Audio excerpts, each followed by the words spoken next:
What's up, guys, gals, and everyone in between? This is Jacob, And Jerry.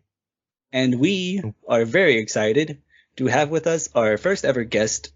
He is an up-and-coming streamer, a fellow podcaster, a world champion archer, a-time back-to-back, which is insane to me. um, Pretty much, he's way more exciting than the both of us combined. This is Mr. Gerard Eady. How are you doing, sir? I'm good, man. That's fucking one way to hype me up. Nice to meet you. Nice to meet you, lads. Nice to meet you too. Yeah. Go on. No, I was gonna say I don't know if you've watched our podcast or anything like that. I suppose we should have done this before. But I'm Jerry. That's Jacob. You're our first interview, so it's kind of a little nerve-wracking. I didn't know if I was your first, but I did look at like your reels and like your fucking posts and so on, just to see like, oh, well, what's going on here, and yeah, cool. Hey, awesome. And so thank you again for speaking with us, especially after you just got done streaming. And on that subject, can you tell us where people can find your streams and maybe any other social media that you're active on?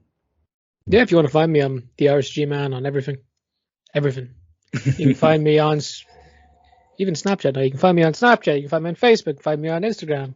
Your mom's house, under your dad's floorboards, Twitter, Twitch, YouTube, the whole shebang, lads. I did notice you lads did your homework. I noticed you named this episode, or at least the promo for it, Awfully Irish. Did you find that anywhere, or did you just happen to come up with that? So we found one interview that you did with another guy that seemed to live nearby, and you were kind of talking about mental health with your co-host Austin. But we Thomas. noticed, yes, Thomas. I'm sorry. No, you got them mixed up. Yes. I'm not sure how to say his last name. McAwful. Pretty close, McAuliffe. It's a weird. Even I think it's weird. But so we did see that, and then we saw you're the co-host of the SOS podcast, and we looked online for that, but I couldn't see too much about that. You gotta look hard. It's a new one, and the other host, he's back at work now, and he's not even streaming, so it's a bit of a weird one. It's in limbo whether that exists or not right now. So, but yeah, Awfully Irish back in the day, the podcast I did during COVID, kind of my big dive into content creation. A lot of fun to do. I'm sure you guys know you're doing a podcast. How long now? It is a lot of fun to do. Yeah, it was. There's a lot more time on our hands during COVID than there is now, but it's still really fun. Yeah. Oh yeah. Is that what I'm assuming because there was so much time to kill. Is the quarantine what inspired you or motivated y'all to make a podcast? Yeah, I suppose. Two of my buddies were going to do it together, and then I kind of hopped in. They kind of invited me on a whim. I was like, yeah, sure, why not? Because I'd done like other content before. Mm-hmm. Like I'm a trial and error, fail and waiting for the success one day kind of guy right now. Like my first content back in the days, I used to repost like lo-fi edits. You know what lo-fi music is? Yeah. I used to basically repost that with like a repeating animation in the back, like a GIF or whatever, probably like from an anime or so on. And they did very well, very, very well. And then I got copyright strike to bits. And I moved on. I started doing top 5 videos, and they were terrible. I deleted every one of them. I did nothing for a while except Instagram. I went wham on Instagram because I was doing the archery. And then I said, all right, now's the time. Because around that time, about 7,000-ish followers. And, the lads were like, at the time, we're fucking idiots. We don't know what shit means. And they're like, that's a lot of people. That's a big audience for the podcast. So it's kind of grabbed me in, and did not turn out that way, but it was a nice way of thinking. And yeah, did a podcast. It flopped, and started streaming not too long after. My first streams were horrific. I'd say nowadays they're not as horrific, but that's the timeline so far. Seems like you picked up like a following pretty quickly. Then you think that all came from your 7,000 followers, or was it organically grown through Twitch? With the followers back then, it was from archery solely, because I only post archery content. But then because of COVID, I couldn't shoot anymore. is the whole thing. If you couldn't leave within 5 kilometers of your house in Ireland, shit like that. It was terrible at the time, and yeah, just couldn't really shoot, and I kind of lost interest at the end of the day. So I wanted to put it into something else, which ended up being the podcast, and then that died. Just a couple of bad things happened. There's 3 hosts, one kind of falls out of it. A while later on, the other host, he had some stuff going on, so it ended up being just myself, and I said, I don't really want to keep this thing going. The streaming is solo, right? Like realistically, streaming is you. Doing a podcast, especially with other people, it's you working for everybody, and I wasn't really ready to do all that work, and not know if it was going to happen again. So that's where I fell. Right. Okay. And I think you had a special question for him. Oh yeah. I'm sure you're gonna have a good time with this one. Do you know about the bird? I've been playing that all stream. Yeah. That's exactly why I wanted to ask that. Seems like you're having goddamn stream. It looks like they were having a laugh with you there. Yeah, dude, it's a lot of fun. I love doing the streams, and just having silly shit like that. It's brilliant because like people can go in there on their worst days and they can tell me about horrible things that are happening in their lives, and then I block them. I make fun of them. But there's other days. I don't do that. There's other days people come in and they give me great news, or they're feeling goofy, they're kind of funny, and it makes the stream better. It elevates it. Someone apologized earlier on, the same guy who started the bird shit, if he was talking too much, because he's new to Twitch, and I'm like, nah, man. Like the more someone talks, the higher it ranks me. Like the more content there is for me to bounce off of. Like if I was talking to nobody, if there's no one in the chat, it's a fucking cemetery. It's dead. Mm-hmm. Right. If someone's in there talking about, oh, do you see this happened? Like, do you see Aiden Ross got banned off Twitter or off Twitch? You see this happened? Shit like that. It makes it fucking 10 times better. So, And never apologize for being engaging. Right. How is streaming different than playing games? Because neither of us stream, and it seems like I guess I feel like the best streamers make it seem easy to play a game and interact with the audience, but I mean, we've never streamed. I mean, I would think that's kind of hard. I think you'd enjoy it. Realistically, dude, there's not much difference. People kind of these like fucking 1% people, like want to get like make money while they're doing everything. Will start streaming while they're playing games. You fucking make that time going, make that time profitable. Most time it doesn't work out, but if it does, fair play. Mm-hmm. I basically streamed accidentally one day. I said, fuck it, maybe I'll try this. I've done one before, and it was on someone else's, and we got like 5 viewers, and I was like, whoa, this is awesome. We're just playing, Nocturne and Totem. Oh yes, zombies. Yeah, World of War Zombies. Brilliant, Yeah. love that. Mm-hmm. Oh yeah. And we played that and we got like the round 20 or something. We're loving it. There's no one watching realistically. Maybe one guy goes like, "Can I join?" And we're like, "No," that kind of awkward interaction. And I thought it was very interesting. And about a month later, I tried it myself. And after the podcast had ended, people were very curious, like, where are the lads? What are they doing? And some people followed me, and they seen that I was posting that I was live, and I was getting like a lot of people in the chat just talking away, and a lot of questions as to, is it ever going to come back? What's going on? And yeah, just kind of, I was lucky to have had something beforehand, because most streamers don't have anything going in, and it is rough. Like, stream to one person, never do 0. Like, if there's 0 people in there, there's no point doing it. You got to try other things if there's no one in there. But you start building up, and yeah. It's at a point now where I can't control it. It's fucking crazy. That is good. I feel like it's a nice problem to have, though. Yeah. Would you say then your favorite part of streaming then is interacting with chat and your audience? It's people I meet, and there's a weird phenomenon, if that's how you say it, that there's a kind of a breakup, kind of that kind of situation going on when someone doesn't show up anymore. If you get what I mean. Like, sometimes I get someone who's in there for fucking, a year, 6 months, and they're talking every goddamn day. And then one day they might stop showing up, or show up less and less, and I never see them again. And I start to wonder about that person. So it's a very personal thing, because people tell you all these things about them, and they might message you and stuff like that. They're part of your community. It's a weird one.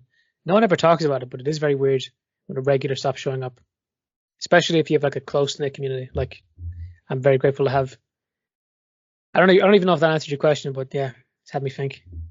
No, I get that. I never thought of it that way either, because you just think like, oh, if someone just stops talking or chat in the chat and stuff, I never thought from the streamer's perspective that for you that's like someone you regularly interact with, and then all of a sudden they're gone. I can imagine now, thinking about it, yeah, it's very obvious that would kind of be shell shocking. Yeah, it's like if you guys talked every single day, you message back and forth every day, and one day you just stop. Like it just, well, where did they go? That's not like it's messaging or anything. I can't. Very weird if I go and be like, hey, buddy, you weren't in the last stream. Where are you? Huh? Spend time with your sick parents, your family, huh? Get back in the stream. It's not honest to that kind of thing. Yeah. But I do wonder, especially with some people who were very interesting. I know I had one guy in here. He was a scuba diver. He's fucking telling loads of stories about it and all that kind of stuff. It was awesome. Then he stopped showing up. He moved to an island off the coast of Spain, and I have not heard of him since. And it's a weird one. It's a weird one. Like, is he okay? I was just gonna ask. This almost sounds like a euphemism. I hope he's very successful over there. I hope it goes well. But yeah. So what came first, your gaming or archery? I didn't game properly for like a long time. I consciously in like my early teenage years avoided video games. I don't know why. It was fucking weird. But I did play a bit. Like one of my first games ever was on a Nintendo DSi. Played my first Call of Duty game was Black Ops 1 on the Wii. Weird way to experience Call of Duty initially. I'll say on the Wii. Oh no. Yeah. Play zombies and I'd be sitting there terrified, like, oh my god, playing zombies as you're by yourself when you're a kid. Oh, that was a proper horror experience. But yeah, the archery came later. What happened with the archery was, you guys, I assume you both had dads. I think so. You both. I'm assuming your father has a hobby. Yeah. Yes, mine very much. Did he ever try to get you involved? Unsuccessfully. Well, mine was successful. Okay. Oh, okay. Yeah. So my dad was basically had to make an excuse to why he was able to go every weekend out to do something, right? He did airsoft and then he hit his 40s, mid 40s, and he's like, I'm sweating buckets. I'm getting too old. My knees are hurting. I have to do something else. And one of his buddies is around the same age, and he switches over to archery. My dad follows. The lad can't show up unless he brings one of his kids. Then my dad the same a while later. I start showing up with him. And then, I get membership, I do all my training, and I start going.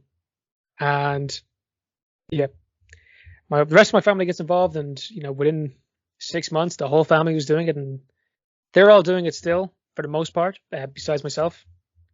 But yeah, that's how it went. It basically, like, he needed an excuse, and I was, bringing your son for archery was a very manly thing, so it was great to bring me out to the woods and do some archery. So. I mean, considering your record here, it seems like you picked it up very well. Yeah, I've done it. Well, I did it for. Fuck, how old am I? I'm 21. I did that for. Good for you. Yeah, man. I'm very, very grateful with it. Grateful for my youth. But yeah, I think I did about 8 years before I kind of gave up. Not giving up, but moved on to other greener pastures. So what's the average age at these big, international championships? 80. 80? No, realistically, most of these guys are geezers. They are old. Right? These guys, they're bringing their kids. They're they're retired. Most people get into it in retirement, or there's a couple of people going with a family sport. So that kind of range. There's not a lot of teenagers when I was a teenager doing it. I met one of them, my buddy Thomas, and not the one from the podcast, and we've been great buds since. Probably the only friendship I kept from that sport is realistically everyone was so old, and I was. It's very weird, dude. When you're younger and you're hanging out with older people, well, number one, it's pretty weird, but when it's in a sport environment, you're surrounded by knowledge because you're shooting together all day. I wasn't shooting with my dad; I was shooting with like 3 random strangers, and you have to adapt a little bit. You have to learn. You have to get the vibe of what's going on and blend in a little bit. When there's 350-year-olds talking about the soccer game, you got to start pretending you know all about soccer. Right. Because otherwise you're stranded. Right. It seems like you got to travel the world. Like your first one was in 2015. You went to Hungary. I shouldn't have gone to that one. I was last place. Last place in 2015. See, okay. Jerry wrote that in the notes, and I thought he was just being a dick about it. He was saying no, just calling you out for that. No, but it's interesting that a sport, takes you across the world. Like I couldn't imagine something starting off as a hobby, and then you becoming so good at it that you can do it professionally and visit. I'm not sure where all of these championships take place, but I assume you got to travel all over because of your hobby, I guess, turned into a professional job. Although I was never professional, unfortunately. I would love to make a bit of money, but I made a little bit of money. I had some sponsorships that would give me like affiliate stuff. Oh, I sent me random gear. That was nice, but never really got to make a lot of money off it. Which it's whatever. That wasn't the goal. It was just this like do a family sport and hang out. But yeah, like 2015, my family went. We were basically convinced by another person in the club make it a family holiday because we went on a family holiday fairly often. And yeah, made that our holiday, and we shot, and I was dead last place. There was a guy I know, he's Seabay, and he was a guy from the Netherlands. And on the second day, he stopped shooting. And on the fifth day, I still hadn't beaten him. I was still last place. It was rough. So how many years had you been practicing at that time? 2. Did a world championship at 2 years in. Stupid idea. But I mean, still, I have shoot no for idea. The stars. Yeah, I would be aiming. I don't know. I don't know the first thing about archery. But no, that's awesome though. Where else have you traveled because of these world championships? I've done most of Western Europe, and some of like Central. So I've done obviously Ireland, Northern Ireland, Wales, Scotland, England. I've done I assume I can curse. What's the other ones? I've done France, I've done Germany, I've done Austria, I've done Czech Republic, I've done Greece. Mm-hmm. I've done the States. I think that's it. I think that's it. Hungary's another one, obviously. Okay. Where in the States did you go to? South Dakota, and North Dakota. But, Have you thought about maybe doing bow hunting in the States? Well, the thing is with hunting, my stance has always been on it because I shoot 3Ds and it's a hunting simulation. But number one, it's banned in Ireland. You can't hunt with a bow in Ireland. It's illegal. People tell me they've done it before, and I'm not, like, hey, good job. No, it's pretty cruel. Like what we get here is not hunting equipment. There's no barbed arrows. There's no, fucking this shit that's gonna like mark a rabbit at 50 yards, right? You have these like little field points that look like they're the top of a fucking pen. There's the top of a pen for reference, right? Yeah. So when someone tells me about that, it doesn't, make me think, oh, you're great ethical hunter and so on. Just use a fucking shotgun, right? Yeah, I would do it if it was, if I could consider it like profitable. Like, am I gonna, make money off of it? Like, if I get the deer, am I saving money, right? Right. If I get a turkey, am I going to save money? Probably not. Because, fly over there, bring it over to Ireland. At that point, like, what was the point of hunting it? Just to kill something? Right. Like, that's where I stand on it. I say for some people, that's all they need. If I was over in the States and I lived there and I was able to hunt with a bow over there, yeah, absolutely, I'd 100% do it. That would be a great thing to do with my dad and so on. Other people who would want to bow hunt, but over here, it's not a thing. Yeah, I get what you're saying. Yeah, it seems like I think I heard you talking on another podcast about how there's not a lot of wildlife in Ireland just due to the Brits kind of hunting it off, I guess. I didn't say that part. If I did, I was younger. There's some truth to that. Like a lot of, Irish trees made the British Navy back in the day. We were deforested to bits, and all of our animals were hunted to bits. And part of that came from us doing it as well. Obviously, the Irish would have blamed to a degree. We fucking live here, right? Mm-hmm. So there was, some aspect of that. So like, there's not a lot of deer in Ireland. I think I was 19 the first time I seen a squirrel in Ireland. Like, there's, oh my God. yeah, there's not a lot here. But there's some things. But like, I live in the country, and not seeing much in the country is a dangerous thing, right? Because I live in the sticks, and there ain't much around here. Like, I've seen the odd hare sprint through a field. I've seen rabbits. I've seen fox. I've never even seen a badger. Squirrel one time, and deer one time. One time a wild deer in Wexford, south of Ireland. And they're not very common. Apparently in Rahan Woods, the one I used to train in, there are deer in there. But I shot there for 7 years, and I seen nothing. And no one in the club had ever seen a deer. But there's signs up for deer. Wow. Wow, that's astounding. I don't know why in my head I always thought of Ireland. I'm not saying it was like lush with wildlife, but I thought there'd be, I wish. more than that. Lovely songbirds. Some insects. There you go. You have that then.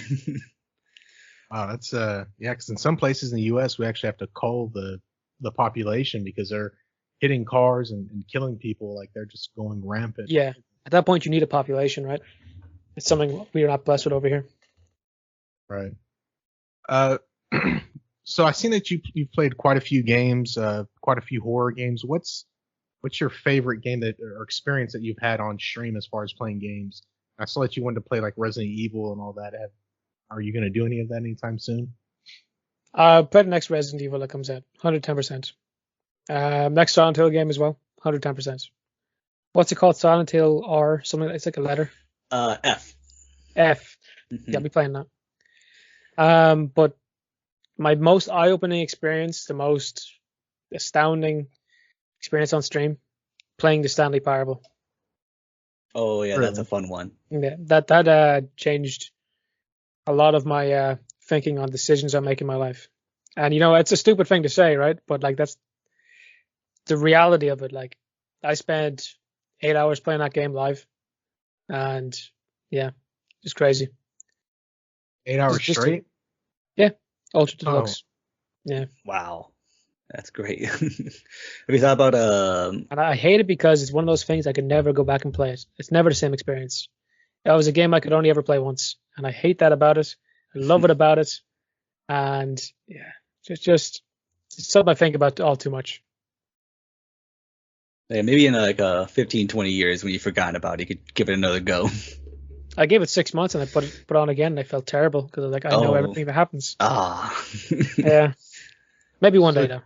Did you just run through all the decisions, or? I went through all the decisions and all. I at some point there were so many decisions that I'd done, I couldn't think of any more that I hadn't done. So I had to pull up like, there's like a web page of like, game wikis or whatever, like micro endings or whatever you would know about, like falling down the hole when you're in that room with TVs, stuff like that. Right. Yeah. I was finding like more and more that I didn't know about, but there was a certain point where it just got so mind numbing because they weren't very interesting. Makes sense. Is there a game that you would never stream, or is it all on the table for you? Like, I streamed Hogwarts Legacy, and there was a lot of hassle behind that. Yeah. Oh yeah. Yeah, that's How do you guys feel about that? I don't really care, to be honest. I bought it for my girlfriend. Yeah, I mean, I don't know. I think it's. I think the way I see it is, I think everyone is entitled, obviously, to how they spend their money. I'm not going to say to someone that you should or shouldn't buy this one thing. I think what I take issue with is there are certain few people who are, I guess, being overly antagonistic about it and kind of just going against, I guess, what they're trying to, I guess, fight for or bring to light with the whole issue. Like, if you don't want to buy it, by all means don't buy it, but I don't think you should harass people online about it. That's basically where I stand. Yeah, absolutely. Yeah. People buy bombs, people buy bomb making materials, they buy feet pics. Mhm. What's wrong with a game, It's Exactly. art at the end of the day. And because it's such a huge, IP, like, am I gonna go? Are these people gonna go and yell at someone buying like, shirts, socks? Like, why is it just specifically, this game that's the issue? This just, you're not gonna go to Barnes and Noble and like, throw things at someone for buying like, the whole collection of the books, Like if you don't want to, again, that's fine, but just let people do their thing. Was it was it pretty bad in your chat? Or I had no one say anything. I had I had one message on Instagram. I had people leave the Discord because we got a big community Discord. Mm-hmm. I had people unfollow at a frightening pace. Like I had to stop at one point and be like, dude, like I've noticed like so far 10 people have left and we're streaming Mm-hmm. 1 hour so far. Like because I have a follower account live. Right. Mm-hmm. Just it's there to remind you like, oh, if you're new, maybe you could follow, it'll go up. This monkey brain number go up, so on. So Right. I have it there. Maybe someone will follow when they see it, right? But I noticed it going down, and I was like, "Fuck! Maybe I shouldn't have played this game." And I didn't buy it. Someone in chat bought it for me. They gave it like a okay. donation amount that was equivalent of the deluxe version of the game, and I bought it. I play it, I'm enjoying it, and I will finish it, but I'm not playing it right now. Mm-hmm. I'm waiting for an SSD to arrive so I can play it properly. I feel like it's sad that a whole team of people, it took a bunch of personalities and a bunch of people to make this game, and for someone to attribute, I guess, one person's beliefs to all of these, all of this team is just not fair. You know what I mean? Yeah, like we should shut down every Blizzard, every Blizzard, Activision, Ravensoft, all that kind of a company, just because those guys did some dodgy shit in their offices. Like but Call of Duty is one of the biggest streamed games of all time.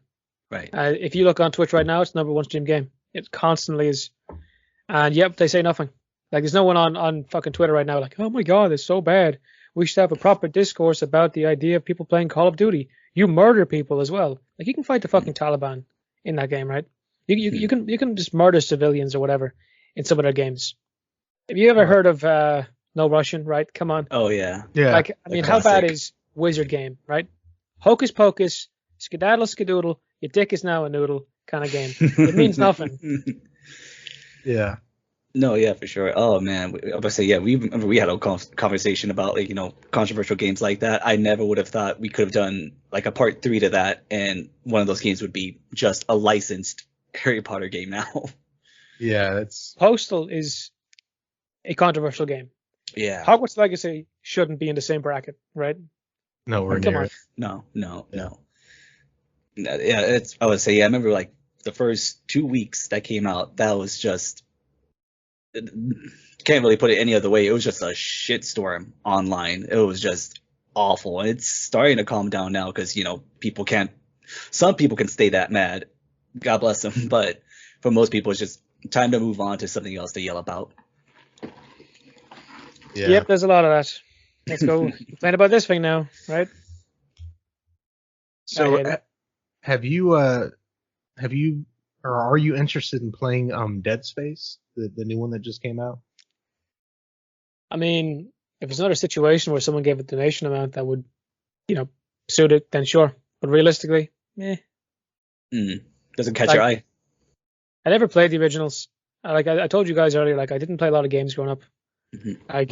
I am so out of the loop with old games. Like, I didn't play any Halos, didn't play GTA, didn't play. Wow. Yeah, didn't play any of the Gears of War games. Didn't play a lot of Call of Duties. But mad into them now. Like, I'm really into Call of Duty now. Uncharted, all that kind of stuff. A lot of adventure games, didn't go near them. Yeah, just how the cookie crumbled in the end, right? But I did play DS games. I'm an expert in some of those. Right. What's your favorite Call of Duty game? Bullet to my gun to my head. Good. Go ahead. Okay. Go to your head. Call of Duty Ghost. Really? Swear to God. Wow, that was not what I was expecting. We didn't get an Xbox One for a long, long time, so we couldn't get any of the new Call of Duties. And we had Xbox 360, which had Call of Duty Ghost, and we played that. Myself and my brother, split screen, 1v1, constantly.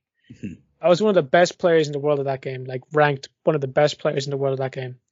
And I would go into like these public lobbies, like, and I would just go with a knife, and I would start swinging. Because there's all these perks to make you really, really fast in the game. You combine that with like flashes and so on, you're just unstoppable. And some of those maps are hectic, everyone's running around, so it's really easy to get those knife kills.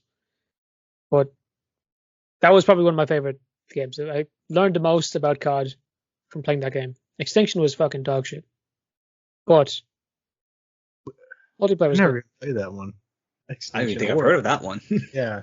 Extinction, it's the zombies equivalent on. Oh, okay. Oh, okay. You know the aliens? Gotcha. Yeah, right. Wow, Oh, I haven't heard anything about that, so I guess that pretty much says it all. I think out of all the things that we said, that might have been the most controversial thing that came out of your mouth. We're gonna have to put a highlight of that. Like, you won't believe what Call of Duty he says he likes the most. A 6th place would be Call of Duty Black Ops 1. Fairly close, very very close. But okay, now that one makes sense. I met some of the cast, and I'm still buddies with the guy who plays Woods. We talk fairly often still, and we've done a couple, shows and streams together. So that guy seems interesting. Yeah, he's very very cool, isn't he? Yeah, he's very zen. Definitely helped me. I saw him on like the Painkiller Already podcast or whatever. I think he had like a 2-hour interview with those. Yeah, guys. and they ripped him to shreds and didn't know who he was. They thought he was Captain Price. Yeah, it's PKA at the end of the day. Those guys can be awesome, or they can flop. Their research, they don't really do a lot of it unless it's someone massive. Now, I still love those guys, and at the end of the day, I watched them all the time. A lot of inspiration for what I did before, but sometimes they miss. But when you do that many episodes, you're gonna miss once or twice. Yeah. Fair. Like I did the podcast for a year. I fucking missed a couple times. I was a 19-year-old talking mad shit. I'm tempted to get rid of that stuff. Really? So what's a take that you kind of regret having? A lot of my COVID takes, right? Okay. I had nothing bad like dude. I wasn't like, get off your mask. Oh, you're scared of needles. I wasn't that kind of guy. But I just talked about it way too much. Now, it was all that was relevant. Everyone did the same thing. Yeah. But I just wish I didn't talk about it so much. Wish I could focus on other things in life. Right. Well, not entirely on the topic of COVID, but I guess everyone did, especially during the first couple of weeks of lockdown, was watch Tiger King. And I know you guys see where this is going. We saw, and I watched the clip of you talking with Carol Baskin. Yeah. Like, how was that experience? That must have been wild. It was talked about fairly often when I finished, because I ended up on a couple of days later. I was on an Irish radio station talking about it. They were like, "So how did the interview go? And what did you ask? And do you think she did it? And all that kind of stuff." Yeah, it was very very interesting to talk about. But yeah, I asked her if she killed her husband straight up, and that was very mean because it turns out her husband's still alive. You see that shit? What? I owe that woman an apology. And she's been nothing but supportive. I've talked to her since. She's a lovely woman. She did not kill her husband. The Puerto Rican government has acknowledged that he is still alive and living over there currently, but the American government has done nothing to change that he's dead. Right? Wow. His death certificate or whatever. Yeah, that's a bombshell for me. Yeah, this is new news. This is in the last 3 weeks. Oh my god. Okay, that makes sense. Because I didn't trust any, like, that whole Tiger King. Yeah. Was like shit. They were just cashing in on the money. They had a Ghost Adventures spinoff where, the Ghost Adventures crew was looking for, I guess, the ghost of the boyfriend who shot himself. Like, all this crazy shit. Like, it was, I don't know. I didn't trust a word any of them said, even Carol Baskin. The best thing to come out of that show was the downfall of Doc Antle. That guy. Yeah, that guy. Oh. Yeah. He blocked us because we talked shit about the documentary came out afterwards. We said, like, wow, this guy's a fucking piece of shit. Like, he's a horrible person. Mm-hmm. And he blocked me on my socials. He blocked the podcast page. Well, my socials weren't connected to the fucking podcast at the time. So he went digging. Or his social media team went digging, whatever. But none of the victims wanted to talk to us because obviously it's traumatic, whatever. Mm-hmm. We were just some small fucking Irish guys. But Right. yeah, he blocked us. He's a fucking dickhead. Hope he rots. Like seriously, a fucking terrible guy. Like he kidnapped a girl to be his wife. And like I kept her there as well. Like he's fucking mental. What he got away with. Is that one of the ones that's still living there, or that's like a victim that's kind of? At this point, I have no fucking clue. I don't know if they're even still alive. Oof. Wow. I guess one of the originals when he started that stuff, because it was back in the like 70s kind of timeline. So I guess whoever his first one was, yeah, because there was stuff about like the mother looking for her and couldn't find her and so on. They went to a different state to get married, so the mother didn't have a say in it anymore, kind of thing. Rough. Oof. Oof. Oh my god. Forging wedding signatures and shit like that. 'Cause she was so young and needed consent from the mother as well. So it was terrible. It's fucking terrible. Yeah. Oh god. She was like a teenager. It's been 2 years since I touched that subject, so I could get things wrong. Like, but you know, realistically, he's a dodgy fucking bollocks. He's a bad guy. Oh, so yeah. I mean, you could tell at it from best. the show. He's worse. Yeah. Oh my god. So we've seen that you've done like over like 190 interviews, which is, I mean, that's mind-boggling to us. Which one has been your favorite or most memorable, at least? The one that's affected my life the most so far is, the one with James. He was one of the early ones. I just made a friend from there on. He's been very helpful in my life and, helped me with opportunities and so on. So that'd be the one I'm most grateful for, right? The one that was the most crazy, probably Carol Baskin. Probably just saying like I had to like hype myself up that day. I was like, I'm gonna ask this woman if she killed her husband. I'm gonna do it. And my buddies were like, don't do that so much. She'll hang up, like she'll leave. Yeah. You ever hear about her legal team? Like, dude, you're gonna be in so much trouble. And I was like, fuck it. Other people have done it before. And I asked, whatever. Another big one was interviewing Chuck Liddell from the UFC. And then days later, it came out that he beaten his wife. But that wasn't true. His wife had been abusing him and his family. And whatever the story was with the jail stuff over there is one of them had to go to jail for the night. And he went instead of her. And we put up a whole thing. Like, I can't believe we interviewed this guy. He's such dog shit and so on. We ragged on fucking, without knowing, we ragged on Chuck Liddell after him being nice enough to get on. And then, apology post later. Don't know if he ever found out, ever seen anything, but I felt terrible after because the way the media portrayed it, this big tough UFC guy bet his wife. Right. The reality is his wife was abusive to the whole fucking family. And it ends there. If it was him that was abusive, it would have went on forever. But yeah, I felt bad afterwards. Well, I mean, that's good on you though for giving out an apology. Now, there's a lot of people who like don't have that. I would say at that point it's almost a skill. They just can't. They can't just admit to themselves like, "Oof, I might have messed up." So that's good on you for doing that. Yeah. I've always tried to be apologetic, especially if I said something out of not knowing it, like or especially with Chad, if I might say something that could be too offensive or like so on. Not an offensive guy, but if I say something that someone doesn't take kindly to, gotta be nice, lads. You gotta be nice. Sure, be good people. Yeah, it's especially because we've only been doing this podcast for a year. I feel like you have to really think about what you say, because sometimes you say it just not even thinking about it, and you might fuck up royally by accident. But that's life. You're gonna say some bad stuff.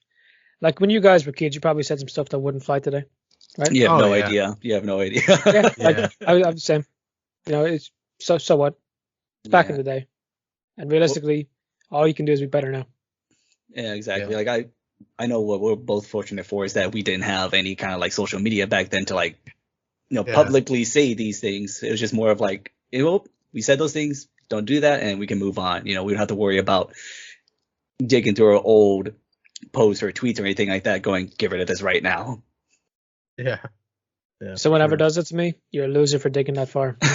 Whatever. Like I hate that about people who do that as well. Like, like they'll spend like someone will have like, the celebrity will have like 15,000 tweets. Someone scrolled all the way to like 2012 when someone said blank. Like, fuck, what were you doing? Like for 3 hours you have to fucking scroll all the way down. Like, get a life, right? Come on, you're the fucking loser here. And at the time, it might have been an acceptable thing. Hence, it wouldn't have been relevant now. Right. But whatever. Don't make me go off on that. No. I feel the same way. Like if it's something recent or something like absolutely horrible, then that's a little different. But it's just like, oh, you made an off-color joke, like late 2000s. Bad now. Mm-hmm. It affects us now.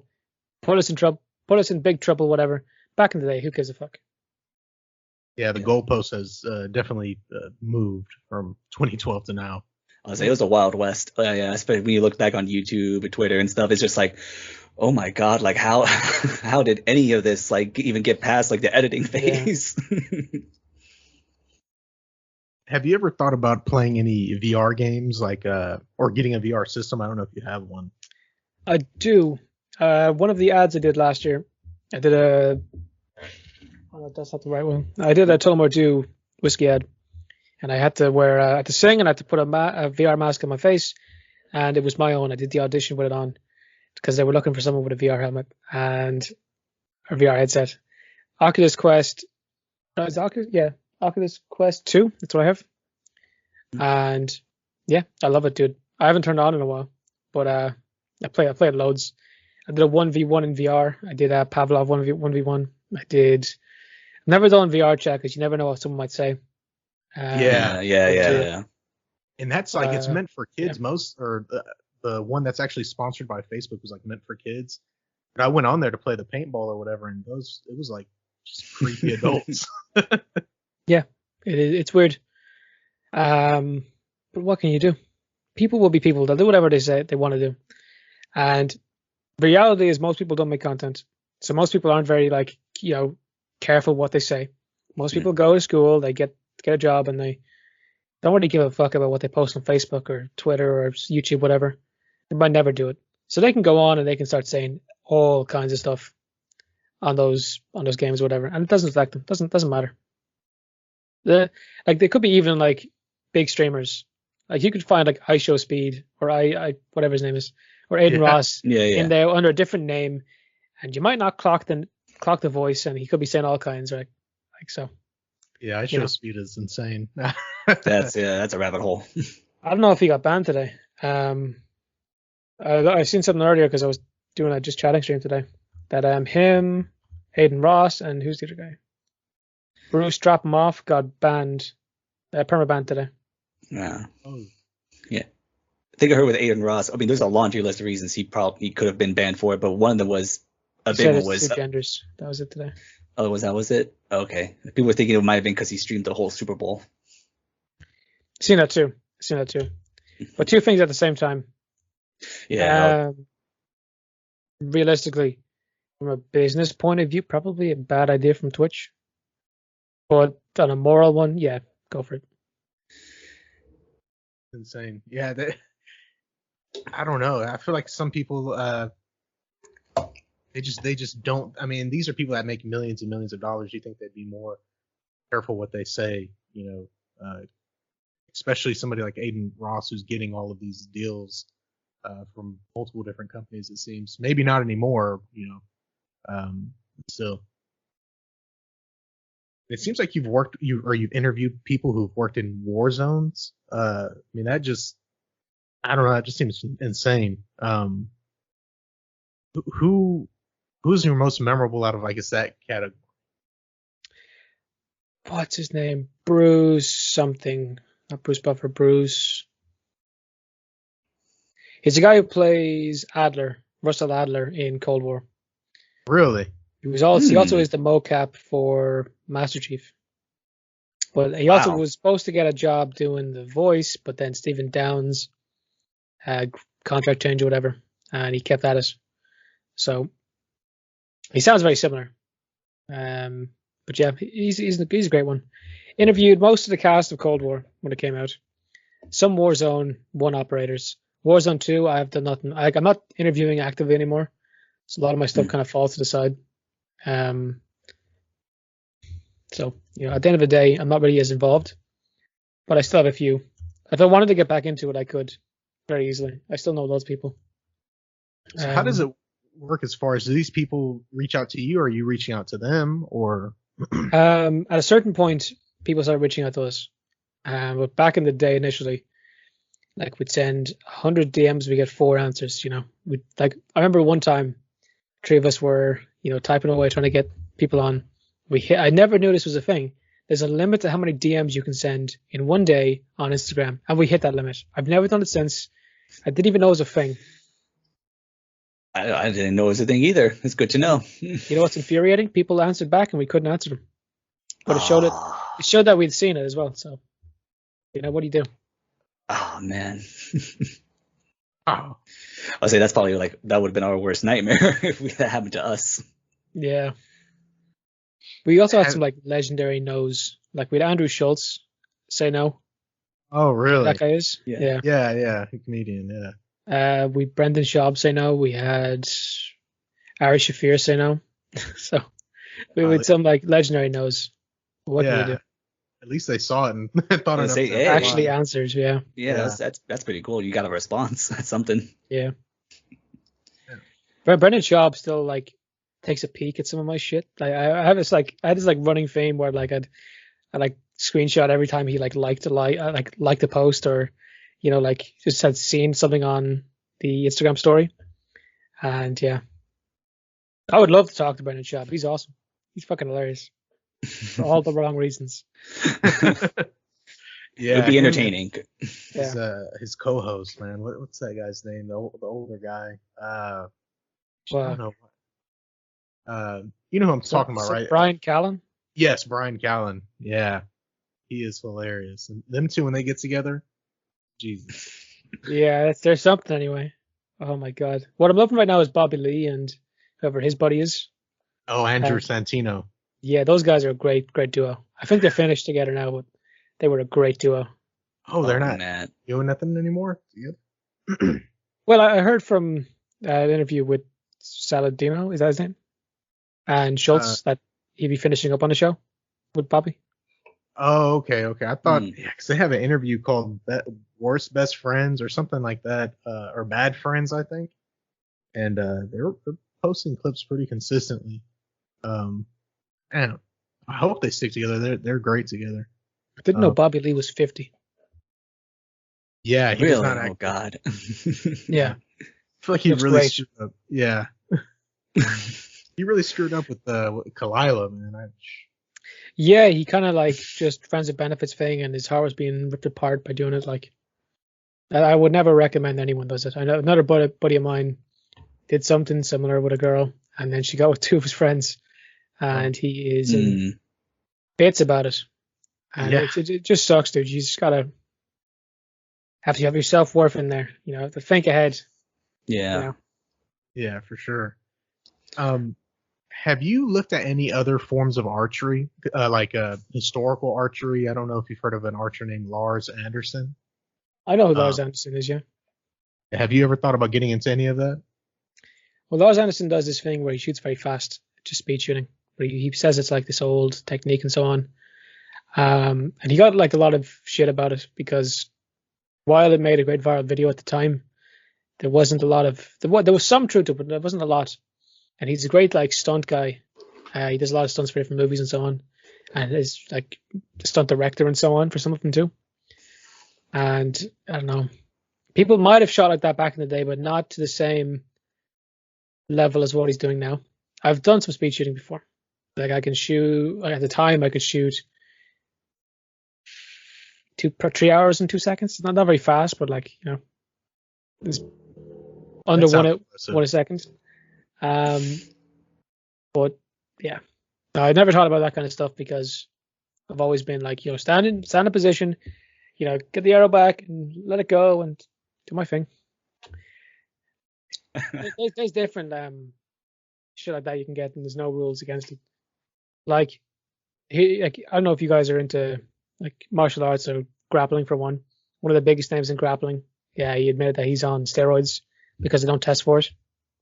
Now, my point overall with that was that there's a lot of things you could do to be a better archer, and it doesn't, realistically, if they don't test for it, you're fine. There's shit that can make your hands less shaky. That would work great for you. You could take steroids. I don't know why you take like any kind of steroids for archery, but you could if you want to pull back a heavier bow and have a straighter shot. There's loads you could do, but yeah, that's really my point. You can do loads. They don't check about it, so there's a lot of people who could be cheating in some way, but they ain't talking about it. Jeez. Yeah, whenever I didn't even know they had any like technology like that. That was an article I read at the time. Like Okay. you could get some kind of lens, because your lens is like a actual like crystalline lens. You can get a better one put in instead that would make your eyesight better than 20/20. Which is number one, incredible.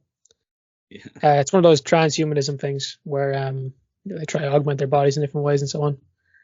But yeah, I thought it was cool at the time. You went digging, dude.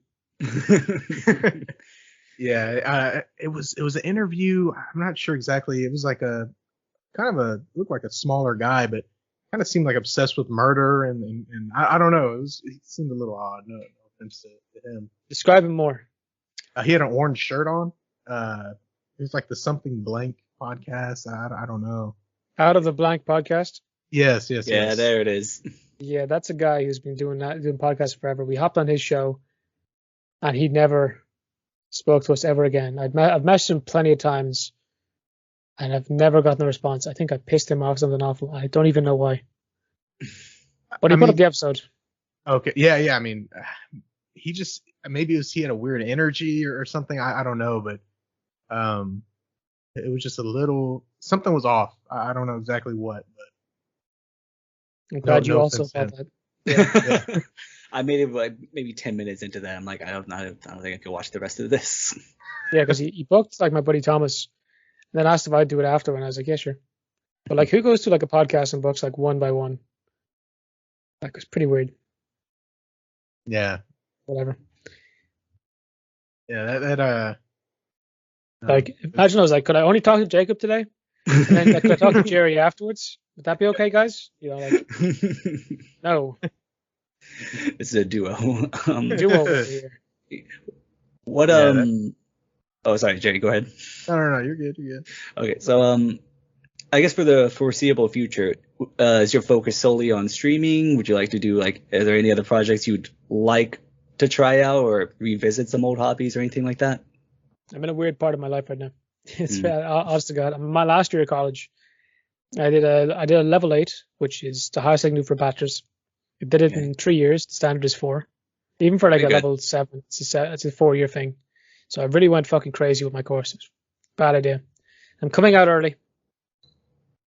Don't know if I'm going to be streaming for my job afterwards or if I'm going to be, chasing another job. So I'm working hard on streaming now because the ideal situation is I'm a streamer, right? Right. And that means I can work anywhere in the world and do whatever. A lot of freedom comes with doing that.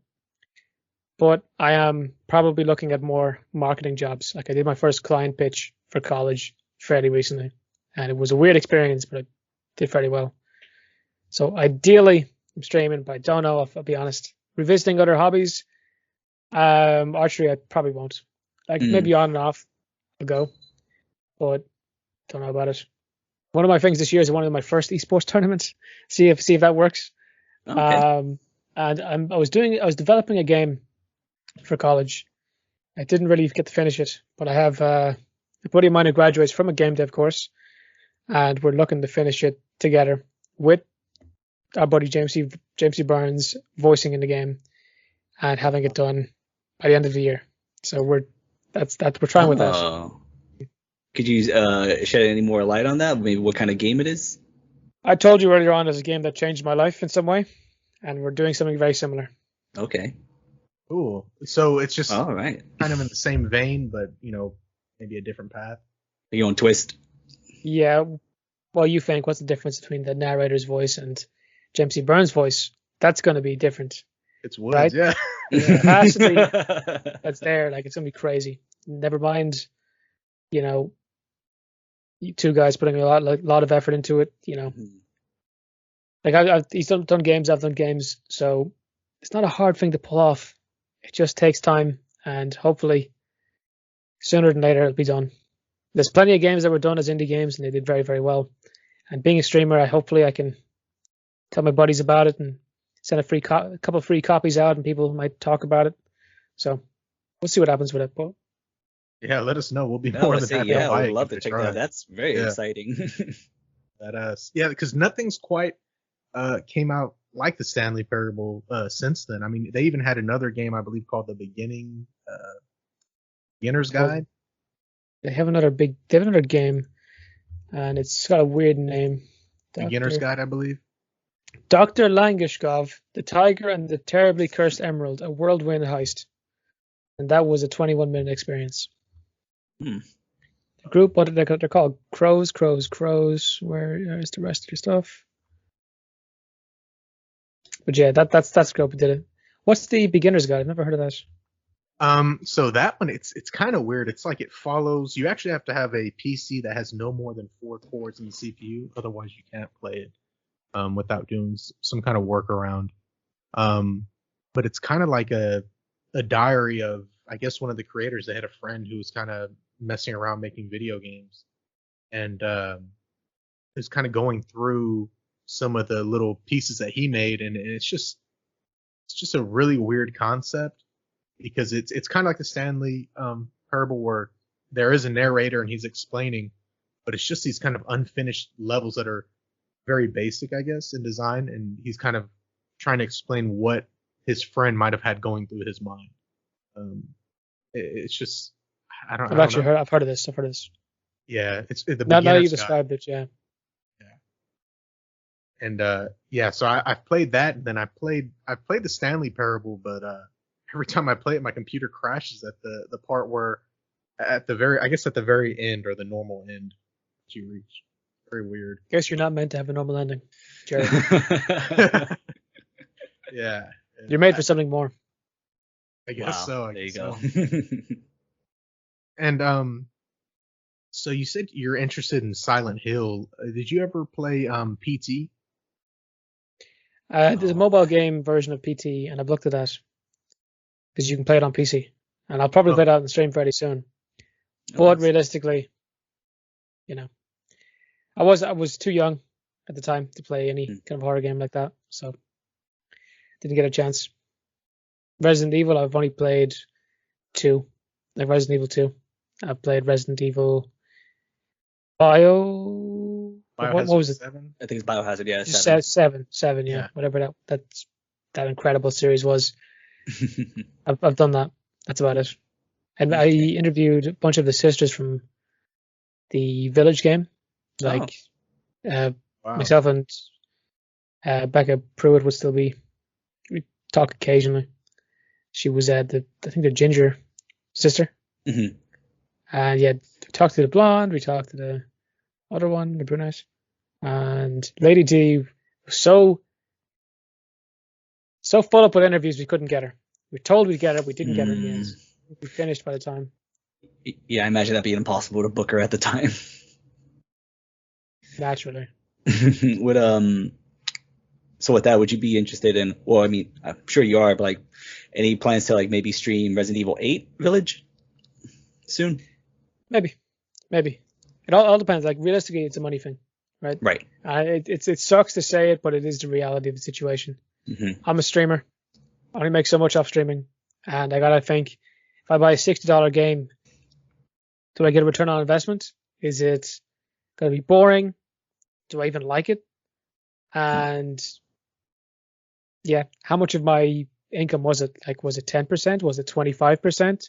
It's a weird place to be in. Well, that makes sense. Well, never 25%, but Mm-hmm. Yeah, I never really thought about it that way. So has streaming kind of changed the way that you pick games that you're gonna play, or do you think, I gotta save, like, I can't play this yet, I gotta wait to stream this? Like, for instance, if God of War Ragnarok came out, would you be like, oh man, I can't play it now, I gotta wait until I do my stream on Tuesday? I think I'd wait. Unfortunately, that's the way I've come with it. Like, I don't play games very often by myself. If I do, it's VR or it's Warzone, and like, oh, it did make me change the way I got games. It made me change the way I paid for games. So G2A or, you know, Xbox Game Pass, itch.io for indie horror games. It made me realize that those things were around and I could, you know, get a lot of games a lot cheaper. So open my eyes to that rather than make me feel like, God, I need to buy every $50 game that comes out. There's a buddy of mine did that and he's not streaming anymore. So Yeah, I would say the indie horror scene is luckily it's pretty ripe with a bunch of hidden gems. You've ever heard of Iron Lung? I played Iron Lung, yeah. Yeah. I know it was popular 6 months ago, but that was a really good one. Or another we did. You've heard of Stories Untold? Yeah, it was Stories Untold. Yes. That was a little there was a game. point where developers were messaging me to play the games, but I stopped doing them as much. So, yeah. So did any of them kind of say, hey, if you give us a good review, we'll pitch you, like, you know, we'll give you an extra little bit of money, or is it kind of, hey, this is going to be my honest review? They kind of. I've never been paid to talk well of anything. Okay. Besides Manscaped, which is great. I love Manscaped. Back in the day, I did ads for them, but realistically, no. They would just pitch it to me like, I guess the idea with indie developers doing that is if they send it to enough streamers, they'll get to a big audience and someone might actually buy it. Like I'll do it with my game when I finish it and it's on Steam. I'm sending it to like minimum 100 people, bare fucking minimum 100 people. And if it makes anything after that, great. If it doesn't, whatever. And is that's still pretty early on in its development, I'm assuming? Yes, kind of. Map level design is done. Okay. And do you have like a GoFundMe or anything for it? No. Okay. Supporting me and the stream does that in the end. Okay. Realistically, when I get the other guy involved and it's closer to the date of finishing it, we'll have to think about getting that done, and maybe do we have to like get someone else in to help us finish it in time and so on. Like it was supposed to be out in February, but I knew if I put it out in February, it wouldn't be good enough. And I never want to do anything. I'm not going to put anything to my name anymore that I don't like. And I've put enough things to my name and then they've not worked. So I want to do something that works, right? So that's the idea behind the game at the moment. So what's some of the roadblocks that you might have ran into with the game development? Assets. Okay. Do I have to make them all myself? If I use free assets, are they going to look garbage? Am I going to have to buy big asset packs? And something you might not realize when you're buying asset packs is some of them are made for only a certain kind of renderer. So if I'm using Universal Render Pipeline, which is, you know, one of the more common ones, and then it turns out the asset was for HDR, so high definition something, it's not going to work. And I found out way too late that I'd done something like that. And it was awful. It was awful to figure out and finish. Have you gained a new appreciation for video games now that, I guess, since you started developing your own? Like, do you see things a bit differently now? Unless I notice in a game that someone's done something absolutely bonkers stupid, I'll never shit talk a game anymore. Like I notice like certain transitions in games that are incredible. It's amazing that someone could do that. You know, like doors opening out of like bricks and so on. That stuff's incredible, right? But like I played a game called Patrick Snap, which is supposed to be like a Patrick Star horror game, right? And the developer made it so buggy you couldn't finish the game, and I had to pay for the game as well. When you talked about one of those itch horror games, I looked up itch there. They released a second game, and the first one isn't even finished. So that's kind of infuriating. Yeah, that's yeah. Rough. And so do you think, I mean, after, I guess, I know you're still working on your first game, but you think you might, depending on how this one goes, come out with sequential or break out into other genres even? Realistically, I'll be a one-hit wonder. I probably like just do one game, right? Like I'm a media and marketing guy. I will do random projects throughout my life. This is one I want to get done sooner than later. And I've nothing written for a second game. I've nothing in my head that I'd want to pursue with game development besides what I have in mind now. So once it's finished, it's finished. That's still pretty awesome. Say yeah, you've done a lot of different projects, so so it seems like when someone says like, I feel like if in a year's time, if we were like talk to you again, you go, what are you up to? It would just be something completely random, I feel, but also would make sense. Like, oh yeah, it seems like you'd want to do something like that. I don't know if it's ADHD or what it is, but I do have a lot of things like that. I just randomly find something I really want to do and I do it, and I get obsessed, unfortunately. So game dev is one of those, streaming is one of those, podcast is one of those. I have to wean myself off of that. Probably won't ever do a podcast again unless this current one comes back. But I'll happily hop on other shows, but I ain't doing mine. I ain't doing my own one. Yeah, it's a lot different doing your own. I think that's something we've come to find out with ours too. Yeah. Nightmares, constant nightmares. Have you ever had a difficult guest, like out of all your interviews? The guy who voices Courage the Cowardly Dog was a very, very weird guy to talk to. He was he's massively against people getting vaccines, and he only talked about that for an hour. Only at the very end did he do a Courage the Cowardly Dog voice, and basically ended there. At the very start, he was talking about, working on the project and how he got there.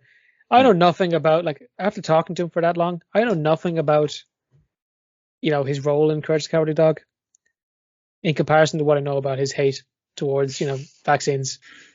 And I don't know, some people just had that brought out of them during COVID. It was a lot of fear that brought that stuff on. And I assume if I asked him today, how do you feel now? Vastly different. There's no, if he thinks the same way now, he's a lost cause. But I'd say it was a lot of fear at the time.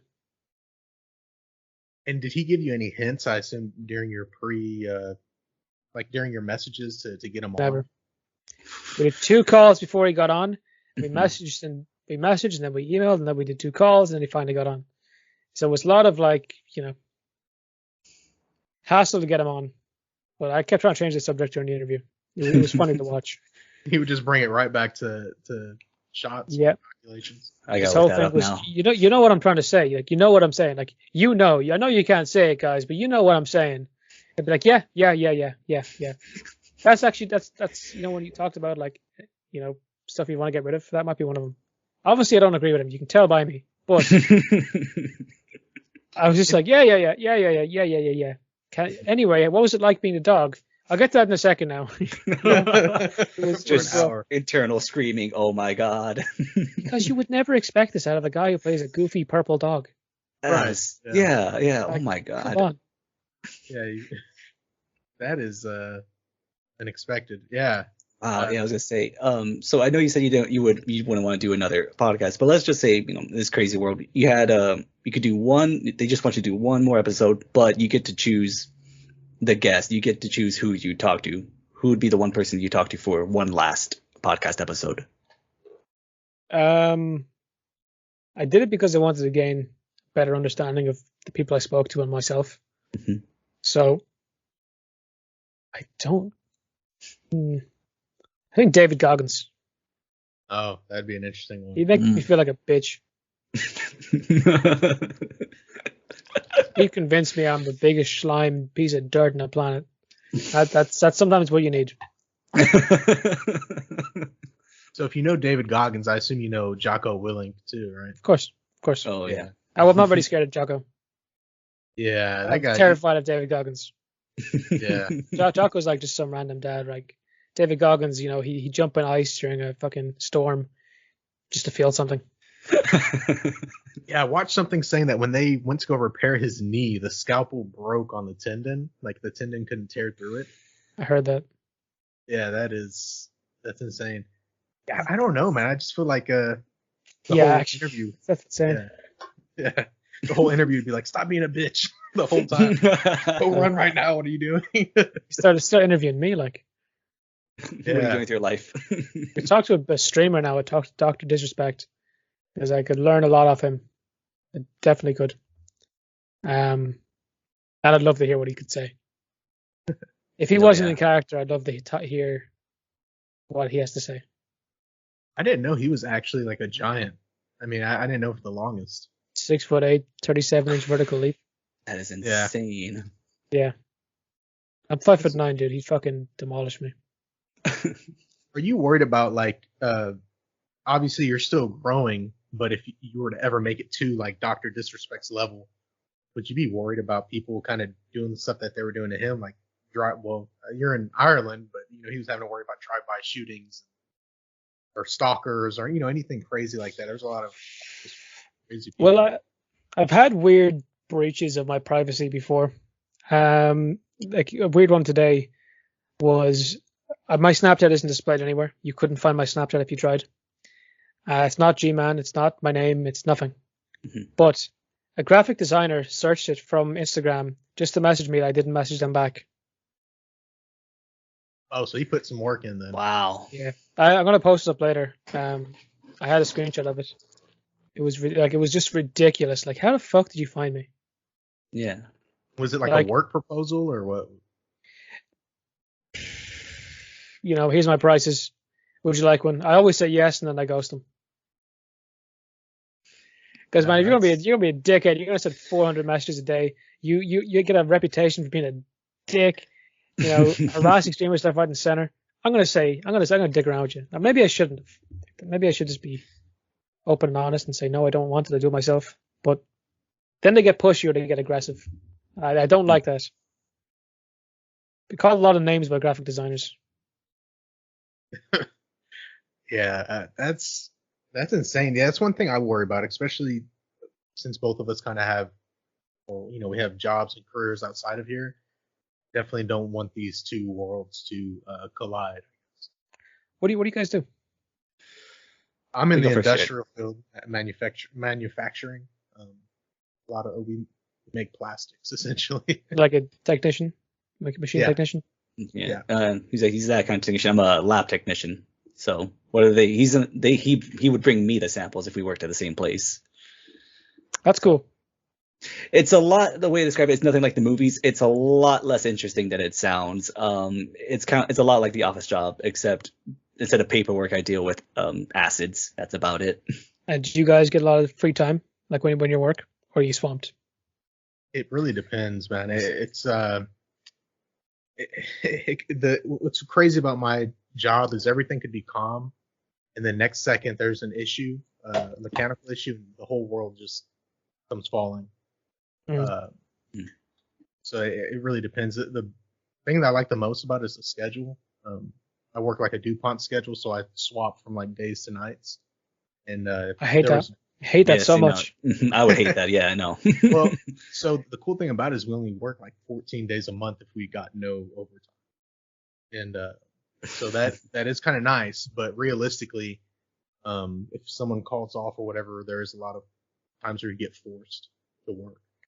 They say, hey, I know you had something going on in your home life, but it doesn't matter. You have to work today. Do you guys not have employment or employee rights over there? We do, but that's part of my fucking degree over here. Remind people they have fucking rights. It's a little bit different. Like the politicians are kind of bought and sold over here, so that's not included. It's like you actually have to sign a piece of paper beforehand saying, hey, I know I can be forced into work overtime. Hey, I know I could be forced to work on holidays. Hey, I know I'm going to be working days and nights and 12-hour shifts. That's like a piece of paper you have to sign. And we say slavery's dead. Like a dickhead. Well, I mean, for real, like you got to sign like that you could have to work on fucking Christmas. Well, yeah, and it never shuts down. So, for instance, there's someone always there. So there is someone always there on Christmas or New Year's or your birthday, whatever. Take a day off. Fucking hell. I mean, wrong with you guys?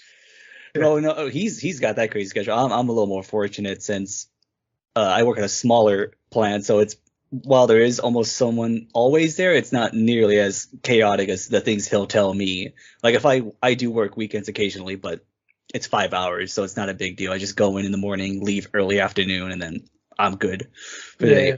Or like today, whenever you said you could do it tonight, this interview, I was able to just go. Sorry for that. No, it's all good. lot on. I didn't realize I've moved so much shit because normally I do one podcast every week, and now I'm doing 2 this week, and I stuff going on with family. So Okay. Well, hopefully nothing too serious. we got over at the girlfriend's, they got a little farm thing going on, right? And some trees got felled and they weren't on property, got to take those down. And we're doing we're planting some stuff at the moment. And yeah, pain in the ass, but I do like gardening, so it's good. Oh yeah. No, I grew tired of manual labor because of my dad. That's basically his bread and butter, and every time I worked with him, I'm like, I'm never doing this again. I will stay inside if I can. That's what made me want to go to college. That's what made me want to do streaming. I used to work in horticulture and I fucking hated it. Yeah, it's rough, man. Like we did a whole thing, like you cut down trees. We had to like take down a whole like 6-foot weeds, and it was just. And we're in Texas. 6-foot weeds. Holy shit! It was. I'm probably slightly exaggerating. I was smaller at the time, so it probably looked like it, but still they were huge. And it's Texas. It's summer in Texas, so it's just like, oh my! I think I'm gonna get heat stroke. I'm about to pass out right now. And my dad would just. He's an immigrant, so this is all he could do, and he just goes straight. He always said to me, "Go to college, do this, so you don't have to do this for the rest of your life." And it's just like, got it, not a problem. If you don't mind me asking, immigrant from where? Mexico. It's probably rude if I ask. No. You're okay. No, it's not a problem at all. No, they're immigrants from Mexico. And straight up, like they're good now. So I'm not gonna get them deported or anything from this, but they straight up in the 80s just crossed the river. I never thought that was real. But it is very possible when they did it. It just had my older siblings and their arms just like trudging across it, and had the rest of their family here. And like I said, they're good now. They pay taxes, but at the time, yeah, they just straight up just walked across and like, all right, cool, bought a house with some cash and then just chilled. That's brilliant, dude. That's kind of funny, man. You dropped some lore. How about you, Jerry? Any lore to drop? Well, I'm half white and half Mexican, so my mom's family, has stayed in Texas, and then whenever the border kind of moved more south, the family stayed here. My dad's from a funny place called Yazoo City, Mississippi. But after high school, I joined the Army. I guess I don't know what y'all call y'all's reserves over there. Army, yeah, Army reserves. Okay, and I was a intelligence analyst, and then went to school for what I'm doing now, and right now I'm going to college right now too for cybersecurity. Yeah, fun. It is. Yeah, there's a lot, like, because I've always been interested in computers, but I've never, actually did much, research beforehand, and now it's like I'm learning Python and PyCharm and all this stuff, so it's kind of it can be tough at times, especially when you have a full-time job. Yeah, I could not imagine. That's what you're 100% Irish. It depends how you look at it. I'm Irish. Yeah, I'd be Irish. My dad's from Zimbabwe, and my dad. No, I'm kidding. Yeah, my dad is okay. So he's born in England. He was adopted. He's brought over to Ireland, but he only met his mother fairly recently, his birth mother, and he found out she was Irish. And his dad was Irish over there. They went over to work. So English born, but Irish in blood and in passport, like everything. So there'd be some dickheads who'd be like, yeah, he's not really Irish, but Yeah, I am. My mother's from a place called Tala, which is like Talabama. It's a rough old spot in Ireland. It's yeah. Don't go there with full pockets. Oh, okay. Noted. Yeah. What's some misconceptions do you think that like Americans have about Irish and vice versa? Don't even sell Lucky Charms over here. Oh. Really? No, they don't. Wow. The only product I ever noticed over there that you guys get directly from us and you actively enjoy is Kerrygold butter.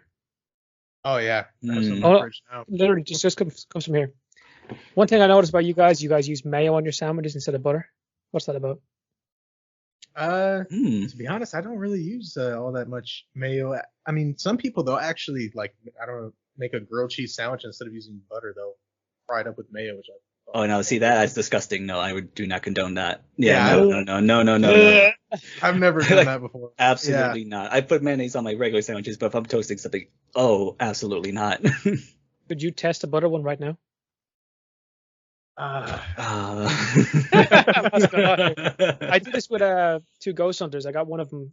She was doing it in her kitchen. I told her like, go try a butter one real quick, and she said she switched over to it. Yeah. You know what? Well, you know what? I will try it, and then whenever I try it, I will message you and let you know how it goes. I will do that. I will let you know. Because now I'm curious. Now I gotta know. Yeah, butter sandwiches. Well, like ham, cheese, butter, bread. You're set.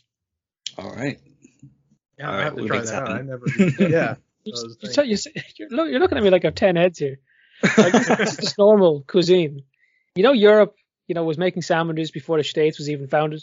So come on, learn from the OGs. All right. All right. Well, speaking of that, what's the Cornish pastry? I'm not from Cornwall, so I don't know. Okay. No, Cornish pasty, I think it's lamb mince with onions and other veg, but like it's cabbage and shit in some kind of weird pastry. I have them in the fridge, but I don't eat them. Okay. Is it the brand that I mentioned? Huh? Is it the brand? Because I sent you a brand and you said we can't be friends. During our messages. I don't know. I figured it was like the Chef Boyardee of Cornish. Oh yeah. I don't think they do with Chef Boyardee, but yeah, we got Cornish pasties, and I don't know where they come from, but just get them away from me. Yeah, over here, big Irish cuisine would be stews. It's literally stews.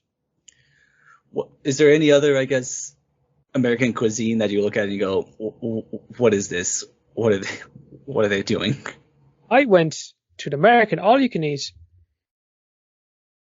restaurant in South Dakota that did pizza that had macaroni and cheese on it. Just a thing, unfortunately. Yeah, it's not a normal thing. You're not going to see Americans just eating it, That's You guys have some awesome food. I love American food, but I gained so much weight over there. It was ridiculous. Everything. No, I wish I was kidding, dude. Like European food is just, like tomato is tomato. It was not genetically altered. It didn't do shit to it. It didn't stick a syringe in it to add water to it or something. It's just, some, nice Spanish lady planted this 6 months ago and now I have it. But American food was very processed. I don't want to be mean when I'm saying that, but like, even like I had beef jerky from Walmart and I was like, I can taste chemical. Really? Yeah. I mean, I guess because a lot of things taste like chemicals, which, maybe you're used to. Maybe. It's got to be that. Yeah, it has to be, because I know a lot of things are actually banned. I mean, across the pond that we eat, like even at McDonald's, there's a few additives that are banned in the UK and Europe. It's actually funny bringing up chemical taste and everything. I tried tater tots and I tried pizza rolls, and every time I had them, it tasted like there was some kind of chemical. It tasted like a bleachy kind of thing. That makes sense. Those are the most processed. Those are some of the most processed foods you can get over here, for sure. Yeah. But you've other stuff that's incredible. Fluff, that marshmallow spread. Oh yeah. Dude, send me a couple of jars of that. I'll be eating that all day. Also, I don't have that over there. No, we don't have anything. Like even jerky is expensive here. Like, to get jerky, it's like €4, which would be almost $5 for like a regular size thing. Got like a $20 bag in Walmart before. Oh my goodness, an iron jaw when I was finished. Yeah, jerky's just expensive. It's like $7 average here. I was gonna say $5. I would love that. That's a deal now. Yeah, prices have went up on everything, unfortunately. Yeah, sorry to hear. So you guys got some food. Yeah, we. I don't know, man. I guess because we're used to it. We live in a pretty multicultural area, so you can go from Mexican food in one street to Thai food in the other street, and then Italian, African, Mexican fusion, like crazy shit. It's awesome. It's kind of cool. I wish we had that. Yeah. I have to drive to Dublin to get sushi. Dublin? Really? Yeah. How I live far? in the Like center of Ireland, so 2 hours. Wow. Jesus. So That's do like you live like in a smaller town? Yeah, it's a small town. I won't name drop, but the problem is, lads, I fucking love sushi. That's the major problem here. Oh no. Such a long trip. It's expensive too. That's tragic. There's like probably at least 5 within a 10-mile radius where I'm at. I'm sorry, I don't mean to rub it in, but that's just, oh wow. Yeah, you can get sushi at the grocery stores here. Now it's not good sushi, But you can get it. Yeah, we have that here too. It's very new over here, and people don't like it because people don't like frozen stuff over here. But everything is frozen because we live on an island. So, yeah, I see that in the store, and I'm like, I will pass. I will pass on that any day. I'd love to make my own. Like, just get a nice piece of salmon, figure out what the story is with that rice, and go at it. But we'll stick with our stews for now. Stews are good. Yes, they're very good. So, have you eaten? I mean, do a lot of people eat haggis over there? I've had haggis, but that's Scottish. Yeah, Scottish. haggis Okay. is like they wouldn't make it anywhere in Ireland. But Okay. I had it over there. It's nice. Yeah, it kind of surprised me. I had it here, so of course they put it on fries. Dude, come on. Yeah, it was a bar. It was a old haunted bar. We have a town here in Texas that's off the coast that just got decimated by like a huge storm in like the early 1900s. Supposed to be super haunted now. And one of the places is it used to be a meat factory, but now it's a bar. They say it's like crazy shit always going on. You can hear people walking up and down the stairs and all that. But yeah, it was one of the things they had was haggis and fries. Yeah, it was all right. It was pretty good. Did you like it? Yeah, you liked it? Okay. I did. You said you had ghost hunters on your show? Yeah, I did a couple. It's not A&E, that TV show. What is it called? Or that channel called? They were like different ghost hunter groups. We talked to every person in them, and I came to the conclusion that it's complete fucking bullshit. I don't believe in it at all anymore. I've done some deep dives on stream into some like legit guys like Cody and Sam, I think that's the name, and some other guys, and just I've come to the conclusion you can break it down into 3 categories, and it's reaction, string, and what was the last one? It's normally with the movement ones, it's like angles where someone could be hiding, and there's never more than 4 angles that it's been moved. Never seen anything move in more than 4 directions. The reaction thing is, oh my god, guys, I seen this, and they show you where they seen it. Yeah. What is my other one? It's a good point. If I could think of it. Oh yeah, it's editing. So like somebody editing things like I remember one day I was looking up like on stream while this was going on, ghost with green screen behind, right? It was the exact thing walked past on the fucking screen in the video, right? So people like literally first search, all right, take out the green and that, put it on the screen, ghost walk past. It's very easy to make it crop out eventually, make it disappear, like lower the opacity or maybe whatever effect you want to put on it. It's very easy to fake a ghost video. So unfortunately, I don't believe, but I'd love to. How would you feel about Did your guest like say, oh yeah, this is fake, or did they try to defend the genre? So it was 100% real. One guy tried to show me his most convincing piece, and it was pretty interesting, but I don't believe it. Another guy tried to go into some quantum black hole stuff, and I was like, okay, this is the moment I've realized I've been lied to. I'm ashamed it took that long, but Yeah. But we can all be skeptical about that kind of stuff, and whether it's like the paranormal or cryptids or whatever like that, we can all be skeptical. Maybe one day we find out, oh shit, that was real. But for now, I feel negatively on the subject.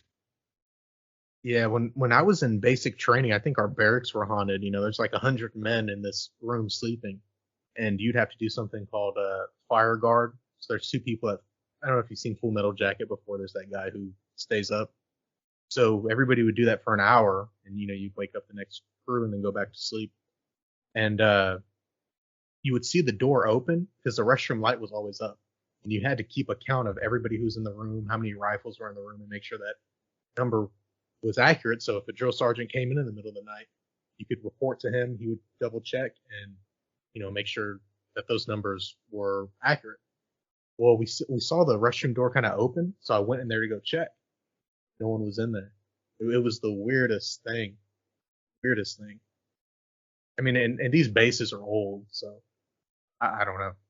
Yeah, so stuff like that makes me believe in it more. But that is pretty spooky. I wouldn't like to be in that situation. Oh yeah, no, yeah. Would you be up to like playing a ghost hunting game like Phasmophobia or Conrad Stevenson's tournament? I was in the top 1% of Phasmophobia streamers. Really? Last year I was top 1%. Me and Jacob have started playing that, and it's tough, but I've been playing in VR, so it's couldn't pay me to do it. Could not. Yeah, there was a scene. I guess it was at one of the farmhouses, and the ghost hunt started, and I opened a door and like just hid behind it, like my face in the corner, like a little bitch, just until I heard the music go away or whatever. And Jacob was killed, and I just ran out. Yeah, that was horrible. It's a fun experience. Like I was raised very religiously, so naturally just kind of came like, oh yeah, believe in all these I guess evil spirits and things like that. As I've grown up, I've become more of a skeptic on those things as well. But there's like that part of me that's just like something like a Ouija board. Like I know there's nothing wrong with it, but because of how I was raised, it's just more like, hey, you want to mess with this? I'm like, hell no, go get out of here with that. Get that thing away from me. Exactly. Like I know nothing's gonna happen, but what if something does? Yeah, what if it does? Yeah. You just don't want to be in a situation where it does. Like I've seen the films, I've seen the movies. Exactly. Like why even test it? There's no reason for it. Yeah. But yeah, I love those kind of games, but with Phasmophobia I played it so much. I hated it. And I just currently hate it. Just to give you an idea of why, I'll get my hours up on it. And I played it for 1 year and I have 131 hours. Jeez. Wow.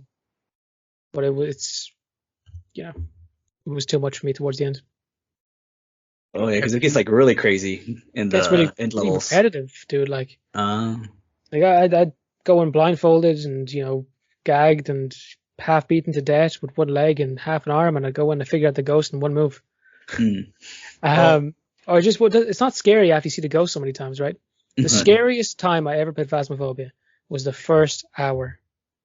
After you see a ghost for the first time, it stops being as scary. Once you know what is haunting you, it's not as fun. Have you? Because it seems like there's been a bunch of those games made now, and there's one like called Ghost Watchers. It's kind of the same thing. Another one that I talked about, the Conrad Stevenson's. That one's a little different because it's like single player and you don't die. You're more of a what is it? Like a PI, a private investigator, more than a ghost hunter who's trying to get rid of it. Have you played any of those, or you're just done with that genre? Let me find it here. What's the other one I played?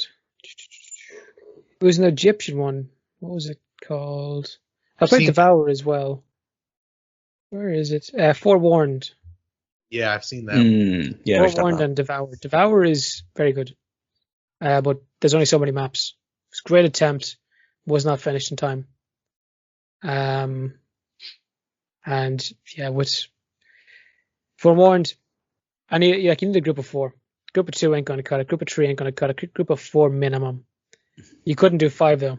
Like you feel like actual adventure is going into that place with 4. So I've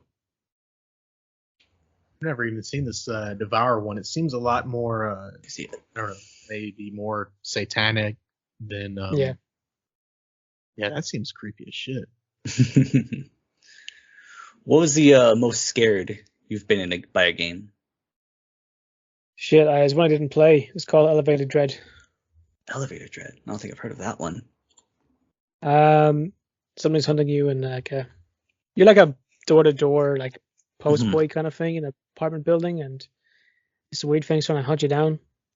You don't get to see it for most of the thing, but you hear it, and you see like parts of its body, and it is horrific.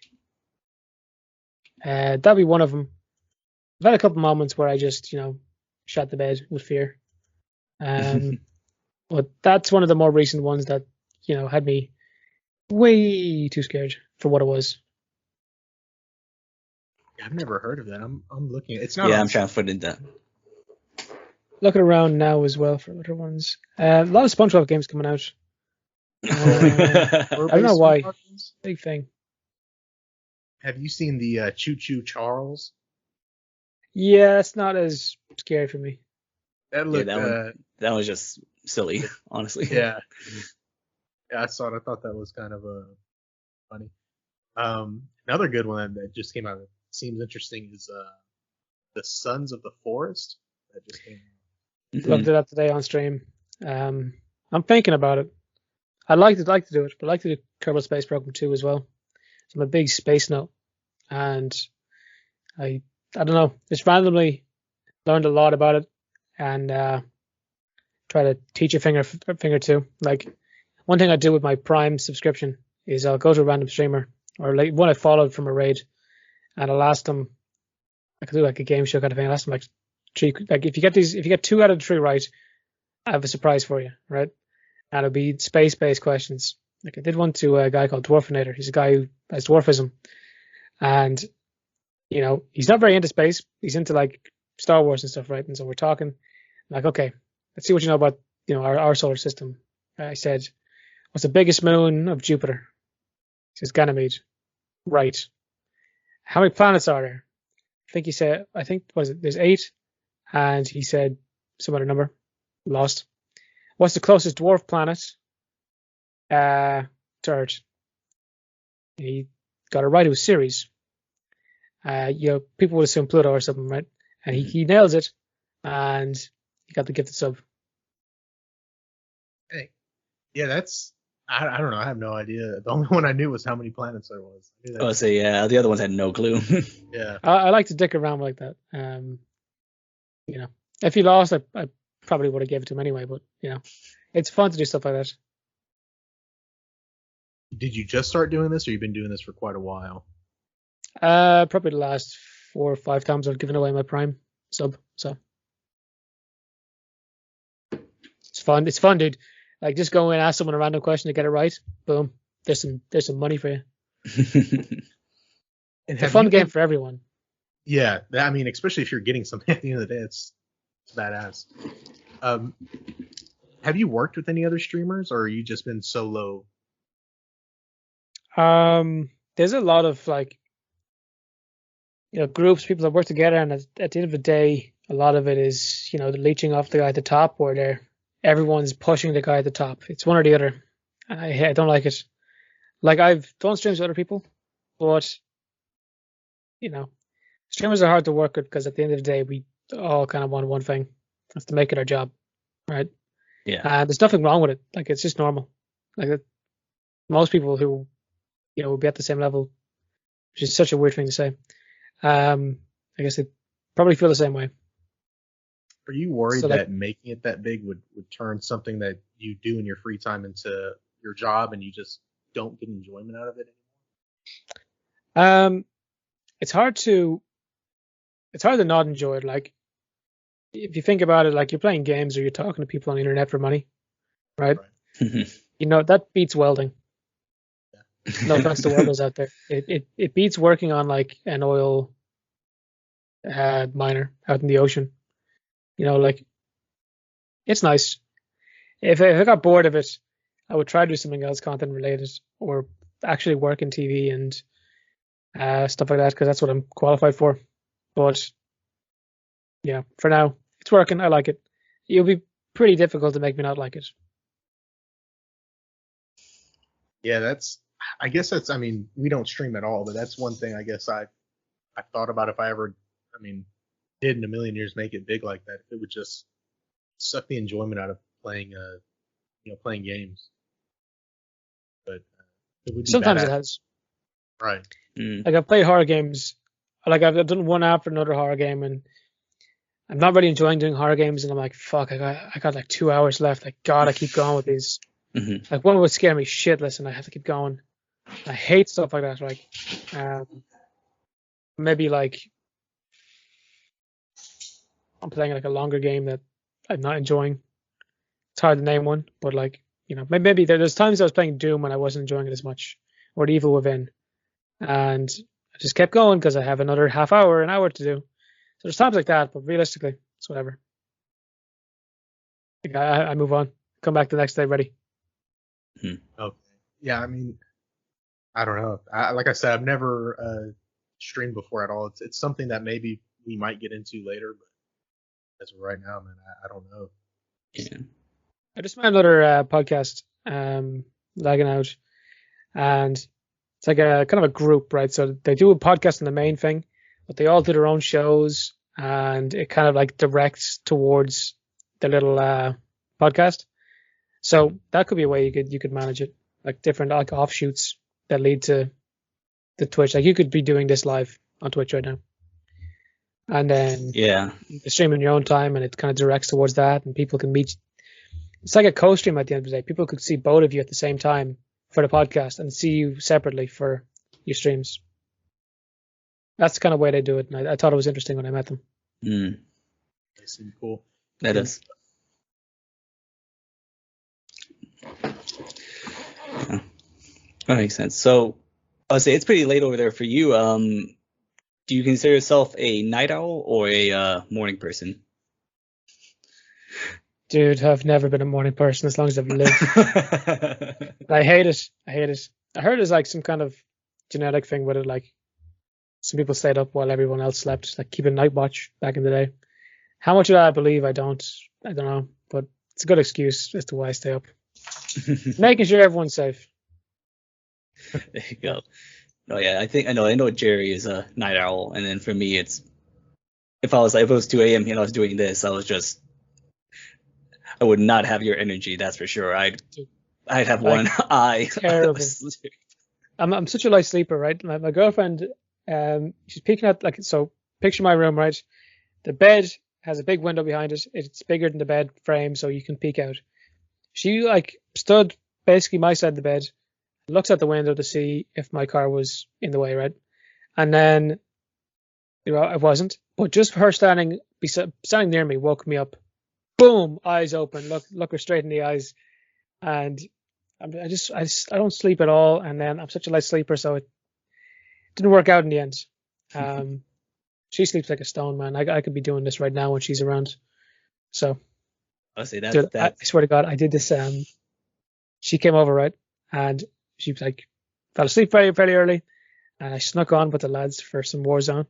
And I went like 3 hours, and I was loud. I was talking the way I'm talking today. She did not look up once. She did not wake up. She had no recollection of it. She was like, "Why are you so sleepy the next day?" I'm like, stayed up a bit. Just a tad. That's good. Go ahead, Jerry. Go ahead. Yeah, I noticed one game that you played that actually I didn't even know existed was like a marble racing game. Oh, dude. Yeah. Yeah, that I didn't even know that existed, but have you seen a YouTube channel called Jelly's Marble Run, where he like does it Marble Olympics real time? It's JELLE. He does it like it's an actual sporting event, like has a World Series and everything. I've heard of this. I talked about it on the podcast back in the day. I know Marbles is based off it. So yeah, the game is just, like, so if you type in !play in the chat, right? If all of us did it, there's 3 balls on the course, and they all have like slightly different like buffs in certain things. One might be better at uphill, one might be slightly faster overall, one might take less friction, one might be heavier, and yeah, but it's very, very slight buffs, right? But it leads to drastically different experiences in the race.